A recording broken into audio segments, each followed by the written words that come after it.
ఆలుగడ్డ కర్రీతో దోశ చట్నీ లేకుండా super selection కదా.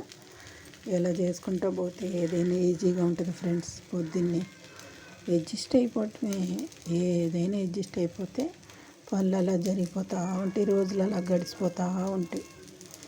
చీకు లేనిది చింత లేనిది చిన్న సంసారం ఎప్పుడో చెప్పారు మన పెద్దవాళ్ళు. మనిషి బతకాలంటే ఎంత పెద్ద కష్టం కాదండి. మనం తీసుకునే నిర్ణయాల మీద, మనం చేసే పనుల మీద, మనం పెట్టే ఖర్చుల మీద ఎంత తగ్గించుకొని ఎన్ని ఆశలు చంపుకుంటేనే మిడిల్ క్లాస్ మనుషులు బతకటానికి ఉంటుందండి. లేకపోతే కష్టం.